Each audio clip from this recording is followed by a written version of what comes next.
Buenas tardes a todos, buenos días los que nos seguís desde Latinoamérica. Continuamos con una ponencia más de este cuarto día de las Jornadas Geolibero 2020 y vamos a ver ahora la ponencia Movilidad Restringida por Pandillas en El Salvador. Nos la va a dar Federico Machado de la Universidad Don Bosco del El Salvador. Cuando quieras, Federico. Buenos días, buenas tardes a todos. Es un gusto compartir con ustedes esta información. Vamos a comenzar entonces de inmediato. El tema que voy a compartirles es el de movilidad restringida por pandillas en El Salvador. Quiero decirles que estoy motivado a darles este tema porque muchas personas alrededor en todo el continente o en algunas otras partes del mundo pues tiene tal vez alguna duda de cómo sucede o han sucedido las cosas aquí en el país en el tema de pandillas y la movilidad de las personas. Entonces yo quiero comentarles un poco al respecto y pues sacar unas conclusiones. En el desarrollo de esta presentación yo voy a darles un contexto de cómo se originaron las pandillas, de cómo éstas crecieron, de algunos factores que las han fortalecido a través de los años, bueno, a través de algunas décadas. Luego, cómo esto ha forzado a que se han movido las personas, han tenido que emigrar hacia otros países sin importar las consecuencias que conlleve la migración. Luego han habido muchos desplazamientos internos y finalmente pues vamos a generar algunas conclusiones. Como introducción pues les comento de que voy a mostrar de manera general esta problemática de la movilidad de las personas que ha sido dada a causa de las pandillas. Tanto así que las personas temen por sus vidas si se movilizan de un territorio de la pandilla contraria a la colonia o barrio donde viven. Inicialmente voy a presentar algunos hechos relevantes que dan origen a las pandillas allá por los años 90. Luego abordaremos, como dije antes, el tema de las migraciones. Y finalmente quiero comentarles que en este año se ha aprobado una ley que permite dar una atención a todas aquellas personas que han tenido un desplazamiento interno. Veamos entonces, el origen y problemática de las pandillas tiene allá por los años 90 un contexto un poco diferente, pues, porque hace años simplemente habían grupos delincuenciales, un pequeño grupo de personas que cometían actos delictivos en algún lugar muy específico, se podían dedicar a drogas, se podían dedicar a negocios ilícitos y que tenían influencia en algún barrio o comunidad. Pero allá por el 93 se dan las primeras deportaciones de pandilleros a El Salvador. Por ejemplo, para el barrio 18, el sujeto alias Pelón de Growling llegó al departamento de la Unión donde tenía familiares, pero ya pertenecía a la pandilla 18 de Los Ángeles, California.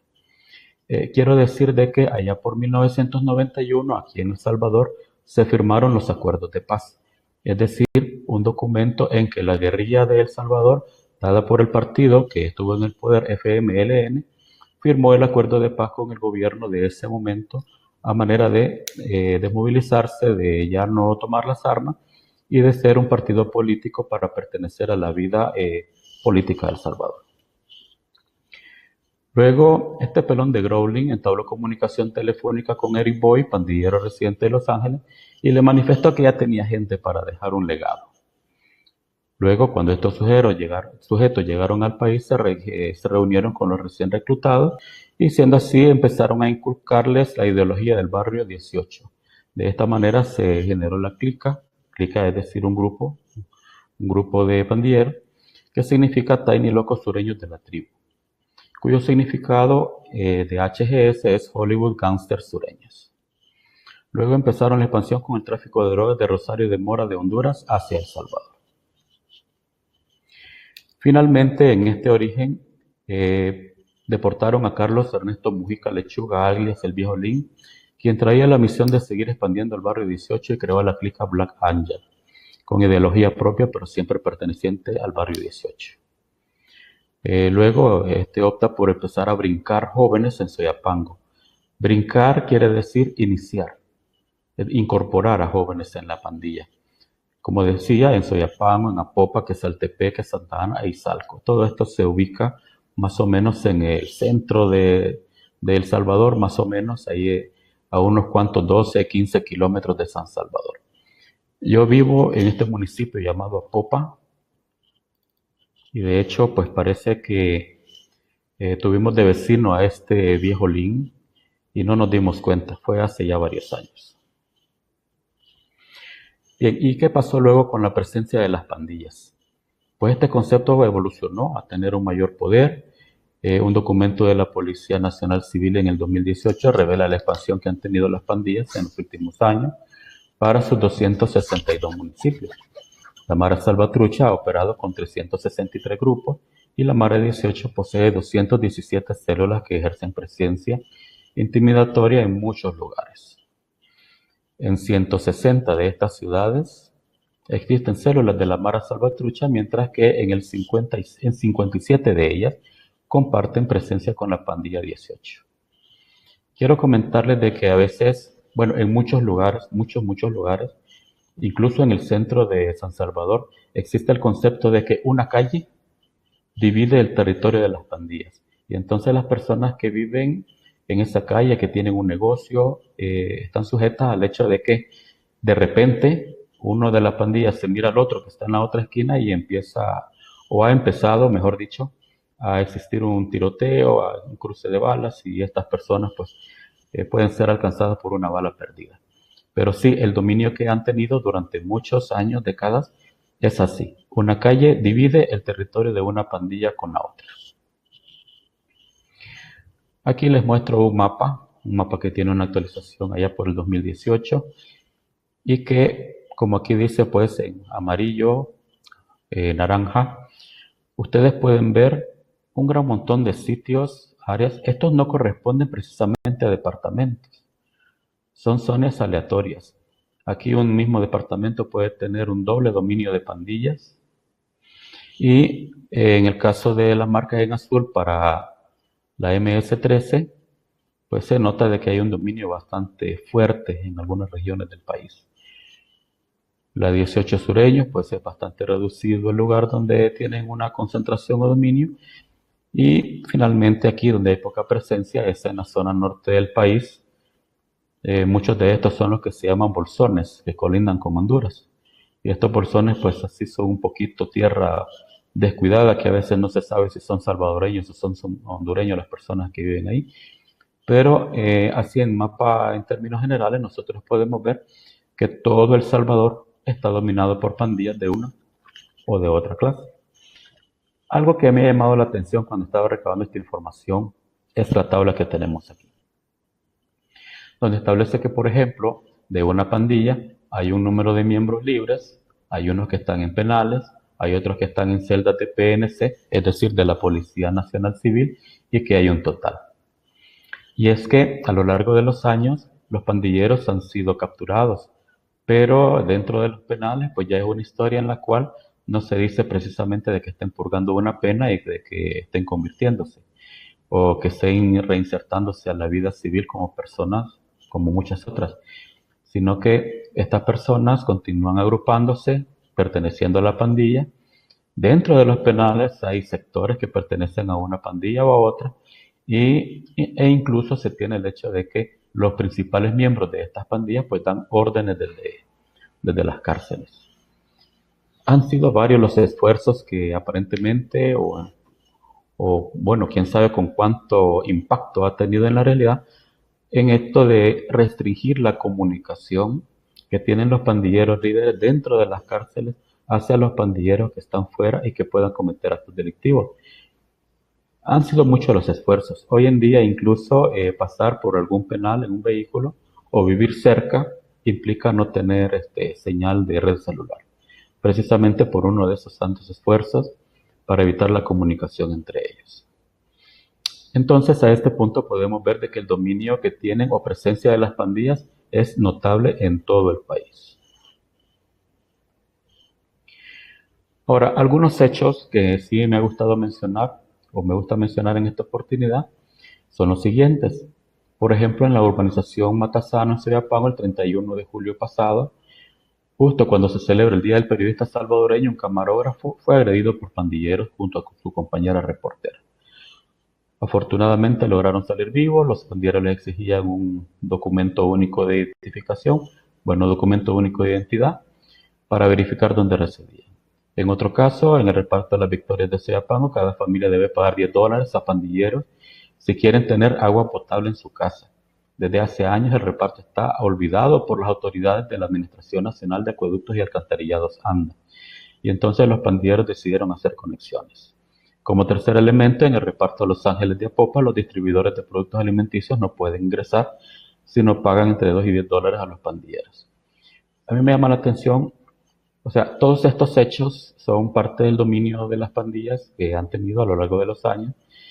Me llama la atención de que una vez aquí en la universidad, yo conversando con uno de los señores que reparten el agua envasada, el agua cristal, me comentaba el hecho de que aquí en Soyapango, aquí donde se ubica la universidad, en un radio de acción para los jóvenes que más necesitan precisamente, cada una de las colonias a veces simplemente incluye un pasaje, una calle, donde hay, qué sé yo, 50 casas, 40 casas.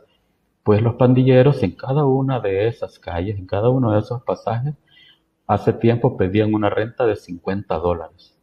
Y todavía se daban el lujo que para ya segunda semana de diciembre, como ellos merecían tener su aguinaldo, entonces pues cobraban otros $50, así en concepto de aguinaldo ya para estas, más o menos para esta época. Pero sí, en cada uno de los territorios, en cada una de las colonias, antes era común ver jóvenes, un grupo de uno, dos, tres, cuatro, a veces simplemente solamente uno, con un teléfono móvil y siempre hablando cosas. Claro, uno no escucha lo que oye, lo que ellos dicen, pero sí informando a otros miembros de su pandilla lo que sucede para saber cómo se ejerce el control con las personas que viven ahí. Luego, pues siempre en el tema de la presencia de pandillas, los policías cuentan que tienen las mismas limitaciones que jóvenes en otras colonias. No se pueden subir a un bus, no pueden llegar a casa uniformados, no pueden llevar identificación cuando están fuera de servicio. Y es que a veces estas personas, cuando son así investigadores, un poco así el nivel de un nivel un poquito importante en la estructura de inteligencia de la policía, pues resulta de que a veces uno, dos, que tres casos han sido asesinados en el servicio público de bus. En segundo punto aquí menciono que los abusos policiales, los escuadrones de la muerte, casos aislados de la corporación, pero ellos no quieren tomar uso de este tema, es un tema tabú. Y ahora hay homicidios de pandilleros contra gente inocente, cuentan los oficiales mientras recorremos la Campanera, una ciudad mítica, una zona mítica del barrio 18. Esta colonia o barrio La Campanera se ubica aquí en Soyapango. Claro, está cerca de ahí, pues simplemente uno no entra a ese lugar, o si entra tiene que ser con una persona conocida. Aquí pues publica alguien un testimonio que es muy ilustrativo, pienso, de lo que ha sucedido por décadas en El Salvador y que es muy arriesgado que alguien quiera realizar trabajos ocasionales. Aquí, como dice el testimonio de Jaime, ¿ves ese lugar al otro lado de la carretera? Jamás podría meterme ahí porque es el territorio de la pandilla contraria. Si ellos me ven por allá, podrían pensar que soy un espía. Fácilmente me podrían matar y sin duda me golpearían. Aquí en El Salvador, quiero agregar, es común en algunas colonias que pasen personas vendiendo. Hay señoras vendiendo con un canasto, hay hombres vendiendo con alguna carretilla, frutas y cosas. Pues es increíble que las pandillas piensen que estas personas que son humildes, que andan vendiendo un producto de muy bajo precio, se dediquen pues a ser espía de la pandilla contraria. Es tan, pero tan especial este asunto, es tan delicado, que si una persona llega y se quiere trasladar a vivir de una colonia a la otra, pues fácilmente puede perder su vida.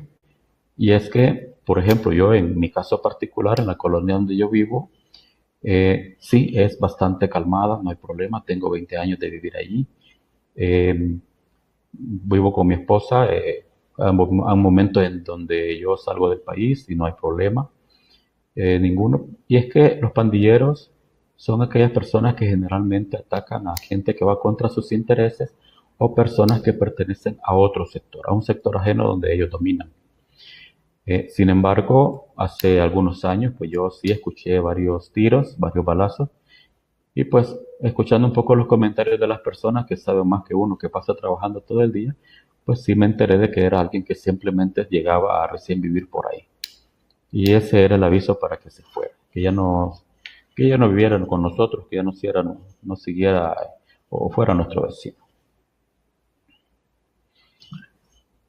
Luego, con el tema pues para recuperar estos territorios controlados por pandillas, esto implica una labor demasiado fuerte, acompañada de una alta dosis de labores preventivas. Y es que recuperar un territorio no es simplemente hacer una redada, el anuncio promocional y olvidarse de esa comunidad. Las pandillas dejan semilleros y a la vuelta de la esquina vuelven a proliferar. Entonces, bueno, y aún en algunas colonias resulta que el número de pandilleros es notablemente mayor que el número de policías que están ahí. Y si la policía existe una caseta policial, pues será para atender otras cosas, porque la pandilla sigue dominando, cobrando la renta a los diferentes negocios e informando quién entra, quién sale por ahí. Ahora, actualmente, y esto quiero acotar, los homicidios han bajado y negarlo sería torpe, como dice un reportaje por ahí, pero en cuanto a este control territorial hace falta mucho por hacer y se requiere algo más que publicidad. Hay que hacer acciones concretas para garantizar el territorio o el control territorial. ¿Qué consecuencias ha llevado entonces este dominio de las pandillas? Es decir, el constante accionar de la extorsión. Hay personas que pasaban por el centro, tenían por ejemplo que pasar de una parada de bus a la otra, pero había un pandillero que estaba atento a una persona y esta persona le cobraba la renta. Así de simple. Este es un testimonio de un exalumno de la universidad de hace varios años. Entonces, a raíz de esto y del problema que existe al interior del país en muchas comunidades, la migración al exterior ha sido un fenómeno que se ha tenido un alto impacto. Nosotros somos parte del Triángulo Norte de Centroamérica, que ha tenido unas caravanas de migración bastante notables en los últimos años a Estados Unidos. Entonces, aquí menciono que El Salvador es uno de los países más violentos del mundo donde las reglas cambian de una calle a otra y donde la vida puede perderse en cualquier momento. También menciono que la deportación es un proceso que en los últimos meses se ha repetido con mayor frecuencia, como dije, en los países del Triángulo Norte. Solamente en el 2019 han partido 500.000 migrantes que han cruzado estas fronteras y al menos una tercera parte son menores de edad. Luego que a pesar del cierre de las fronteras en lo que va del periodo fiscal, en el caso de octubre de 2019 a junio 2020, las autoridades estadounidenses han detenido en su frontera 259.147 migrantes indocumentados. La Agencia de Aduanas y Protección de Fronteras reporta que la patrulla fronteriza detuvo a 32.512 migrantes solo en el mes de junio de este año, lo que supone un aumento del 40% respecto del mes de mayo, respecto del mes de mayo del año anterior, del ciclo anterior de octubre a junio.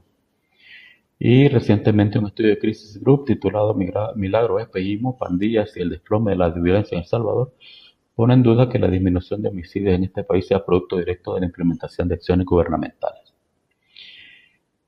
En este año hubo un momento en que solo en 4 días fueron asesinadas 74 personas. Y es que aquí en El Salvador hubo un tiempo, todos los días, tenían una muerte violenta que se presume por pandillas de 15 personas diarias. A veces habían fines de semana más violentos, un viernes con 20 personas. Quiero acotar el hecho de que aquí la cantidad de personas que iban eran menores, una cantidad importante de personas. Y es que había una desesperación tal en algunas comunidades que estaban asediadas por pandilleros, a las cuales parecía que no les importaban los peligros que conlleva que una persona, especialmente que sea menor de edad, chicos y chicas, puedan pues, establecer este viaje de migración allá a Estados Unidos. Comparado pues con el problema de las pandillas, eh, el hecho de emigrar, de establecer todo este camino, parecía que era un mal mucho menor. Veamos entonces cómo era el asunto este de la migración, así en términos ya un poco más de números. Dice, ante el incremento de menores retornados, la coordinadora de atención a víctimas del Servicio Social Pasionista, Joana Ramírez, indicó que en el país se debe realizar un estudio situacional de problemas que afectan a menores, porque hay otros factores de riesgo como la violencia que los jóvenes pueden sufrir. Y agrega Ramírez que necesitamos un diagnóstico para determinar por qué se está migrando. Claro, en El Salvador sabemos mucho por qué. Tenemos que hay un 22.8% mujeres, un 77.2% de hombres, que en número representa casi 7.000 mujeres y 23.700 hombres. Y así distribuidos a lo largo del territorio nacional, en los 14 departamentos que tenemos en el país, pues son muchos, especialmente aquí en este territorio de Cucatlán, hay 9.000 que han sido retornados. En San Salvador, la capital, 4.600. Y no se escapa nadie, es decir, todos los departamentos, todos sin excepción, tienen una cantidad importante de menores que han sido retornados, es decir, quisieron llegar a Estados Unidos y no lo lograron. Están de vuelta por acá. Como última nota, en total las deportaciones de salvadoreños aumentaron aumentaron el 40.9% en comparación con 2018. Estos datos son recientes. Ya para terminar este tema de la migración del exterior, El Salvador vive la mayor crisis del siglo XXI con la profundización de la curva sanitaria, la económica, la democracia, la fiscal y tras el paso del evento ciclónico Amanda Cristóbal también la ambiental. De acuerdo a la encuesta realizada por LPG Datos, LPG es el acrónimo de la prensa gráfica, uno de los dos periódicos de mayor circulación en el país, circulación impresa. El 51% opinó que este ha sido uno de los peores años y que la situación del país en general estaba mal o muy mal cuando en febrero solo fue el 34.1%. Vean ustedes así cada 5 años cuántos millones de personas pues han tenido que emigrar, ¿no? El último censo que se realizó hace como que 5 años, 6 años, pues comenta la historia de que nosotros como salvadoreños seremos como unos 7 y algo millones, pero que solamente como 5 millones estamos aquí viviendo todavía en el país. Otros tantos, notable cantidad de millones en California, y existe una comunidad importante de salvadoreños en Milano que también están por allá. Entonces, muchos de ellos han tenido que emigrar y esa es la situación. Ahora, no solamente existe la migración externa, sino existen desplazamientos internos. En el caso de que una persona pues no puede ya seguir viviendo por ahí, sino que tiene que irse a otro lugar y tiene que sortearse el hecho de que allá en ese lugar no exista alguien de la pandilla contraria. Entonces dice que según el observatorio universitario, los casos se registraron en todo el país como concentración en la zona metropolitana y estas pandillas están involucradas en estos casos. El informe hace mención a datos del Observatorio de Desplazamiento Interno adscrito al Consejo Noruego de Refugiados, y esto revela que durante 2018 la cifra de desplazados fue de 246.000, mientras que en 2019 la cifra ascendió a 450.000. El flagelo entonces se incrementó 45%, pero las autoridades siguen invisibilizando este fenómeno que acaba con los arraigos de miles de salvadoreños. Por ejemplo, las cifras oficiales indican que el desplazamiento de 2019, el año pasado, fue de unas 2.136 personas. Tuvieron que dejar sus hogares por amenazas, extorsiones y homicidios previos al éxodo. Y es que en El Salvador, cuando ustedes ven una venta de algo, es decir, un lugar pequeño que tiene cabida para una mesita así en la parte de fuera, al aire libre, es una como heladería, o alguien que vende la comida típica de El Salvador, pupusas. Entonces, muy probablemente, esa persona tiene una renta. Es decir, hay alguien de la pandilla y a veces utiliza mucho a los niños para decirle, mire, dice mi jefe o dice alguien por ahí, que si no entrega tanto cada semana, entonces, pues ni modo, vamos a ver qué hacemos.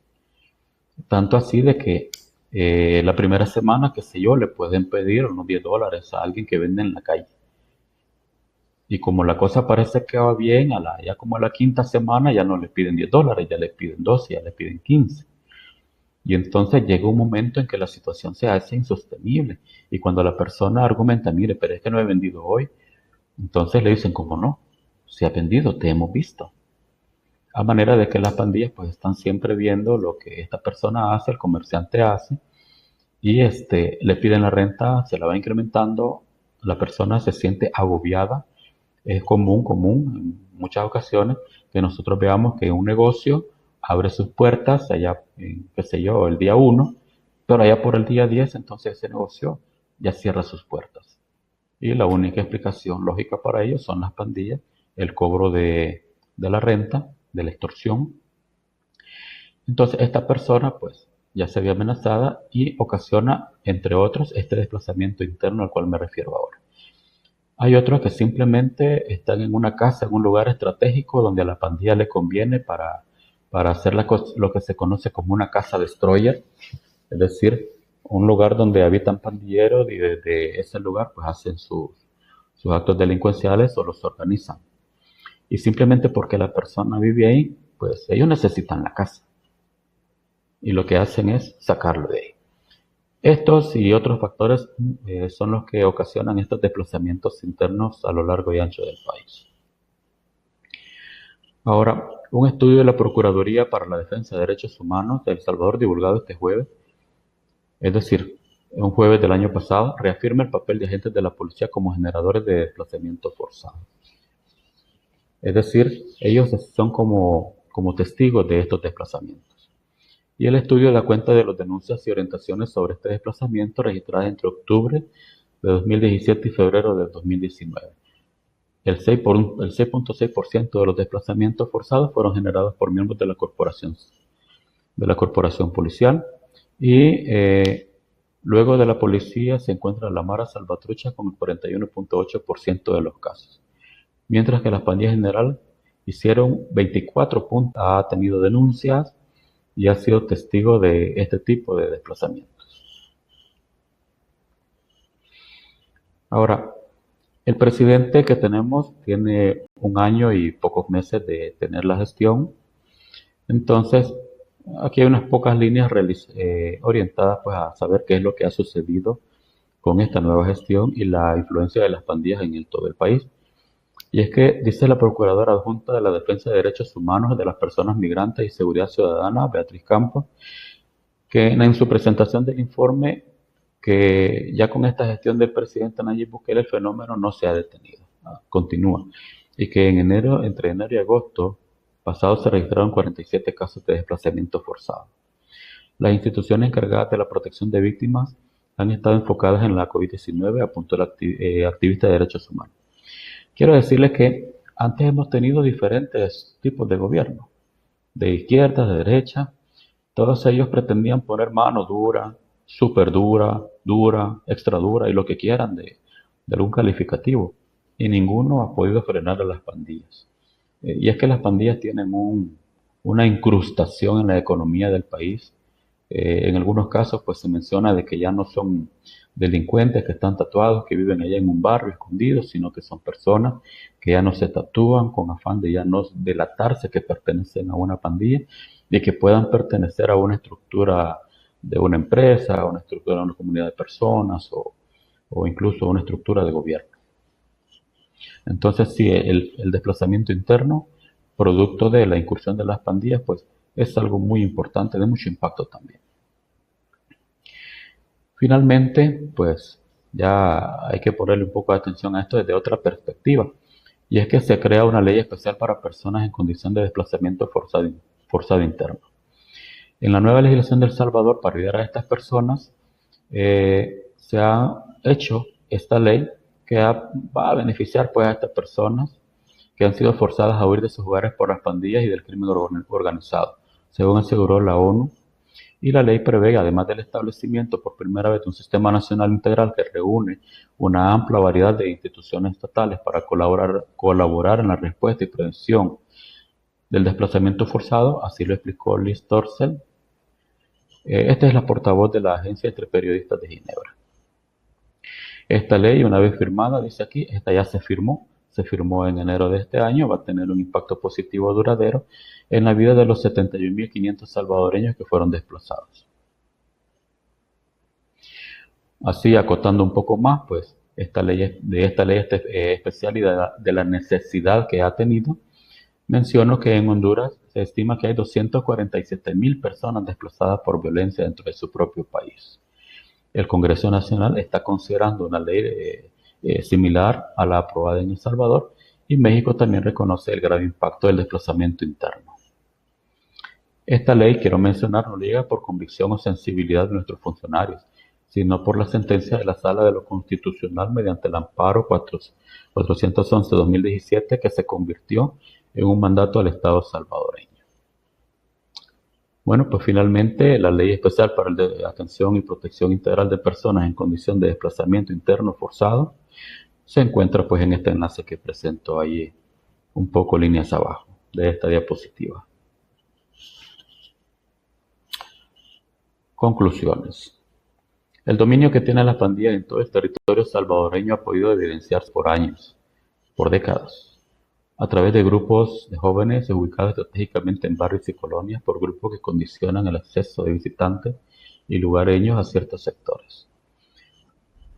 Aunque su presencia se manifiesta por extorsiones y delincuencia, se ha reducido desde la nueva administración presidencial en junio de 2019, pero no hay evidencias de una eliminación de las pandillas. La movilidad de las personas se encuentra restringida en todo el territorio nacional por el temor a perder sus vidas, al incursionar en un territorio de la pandilla contrario al lugar que pertenecen. 3. La migración externa y los desplazamientos internos han movilizado millones y decenas de miles de personas respectivamente, lo cual representa una cantidad representativa de su población total residente en El Salvador. Y finalmente, pues, la Ley Especial para Personas en Condición de Desplazamiento Forzado Interno, firmada en enero de 2020, representa un avance para reducir el impacto generado por los desplazamientos internos. Esas son las conclusiones. Pues no hay mucho que agregar, las cosas se han calmado un poco en el accionar de las pandillas, pero las pandillas como tal pues siguen existiendo. Hay unos elementos clave de extorsiones en las cuales pues se deja evidencia al comentar con personas conocidas, con amistades, de que sí, las pandillas pues todavía continúan. Hay noticias que de un día a otro pues aparecen en los periódicos de mayor circulación, donde hay personas que desaparecen y es un accionar típico de las pandillas. Entonces, sí, así en el tiempo presente pues está muy, muy, muy calmado. Vamos a esperar qué sucede. Tenemos la fortuna, y con esto termino, que las personas que vivimos en un lugar, aunque pues vivan muchos pandilleros por ahí, pues que los pandilleros no buscan afectar directamente a las personas que tienen su vivienda en ese lugar donde ellos también viven. Es más, ni siquiera manchan las paredes. No hay grafitis así alusivos. Y entonces esa es la fortuna que nosotros tenemos. Bueno, con esto he querido pues darles a ustedes una descripción de lo que sucede con la movilidad que tenemos restringida aquí en el país. Y pues dejo la palabra para las preguntas. Gracias, Federico. Si queréis preguntar a través del chat de la plataforma podéis hacerlo. Ha habido, bueno, más que pregunta de momento, algún comentario que sí que es complejo a nivel internacional, el tema de las pandillas, y que en el caso de Nicaragua, por ejemplo, sí que se les está brindando atención social en educación, salud y oportunidad de salir adelante, que un poco con eso ha hecho que baje un poco también la delincuencia y el número de pandillas. Perdona, Mario. Sí. Fíjate que yo tengo raíces nicaragüenses, yo de vez en cuando visito a mis primos allá, y lo que resulta es que, bueno, no se divulga así muy abiertamente, pero los pandilleros y personas que son indeseables simplemente desaparecen. Así de simple y claro. Sí, pues sí que han comentado eso en el chat. Si hay alguna pregunta sobre la presentación, podéis preguntar, y si no, como el vídeo estará disponible, podéis preguntar a posteriori, cuando en la página web del evento tendréis la información tendréis el vídeo colgado, y podéis preguntar o bien a través de la cuenta de las jornadas, y nosotros podemos reenviar enviarlo a Federico, o bien podéis escribirle a él directamente. Pues esperamos un poco que sí que comentan que sí que es así lo que has comentado, lo último. Pues nada, parece que ha quedado bastante. Bueno, aquí comentan cómo se puede apoyar desde las herramientas open source a mitigar este flagelo. Bueno, si fomentamos la cultura aquí en el país, que utilicemos esta herramienta, primero, y segundo, más importante, alguien que esté alimentando esa información.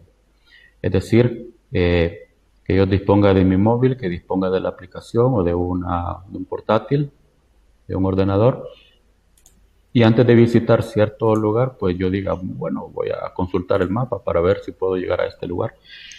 En términos prácticos no sucede porque ya todo el mundo tiene el amigo, tiene el conocido y le pregunta, mira, y allá es peligroso. O simplemente cuando yo voy a llegar a un lugar donde vive un familiar, entonces le digo a este familiar que me acompañe. Y entonces alguien hacía chiste aquí en la universidad, que fue a visitar a una compañera de trabajo y que esta compañera de trabajo iba desde la ventana diciéndoles a todo el mundo, va conmigo, va conmigo.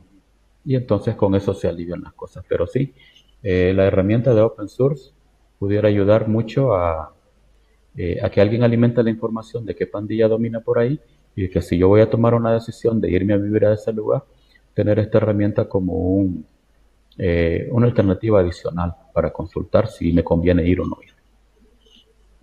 Muy bien. Pues parece, bueno, comentan de otra, alguna de las pandillas de Nicaragua sobre Omis Unidos, si había llegado a escuchar. No, No yo sé no. sí, será más a nivel. Pues si no hay más preguntas, lo dejamos aquí. Luego hay un taller y una última ponencia también esta tarde y mañana dos ponencias más. Muchas gracias, Federico, de nuevo. Buen día, Gracias buenas a tardes. todos los asistentes y nos vemos en las siguientes ponencias. Hasta luego, chao. Bye bye.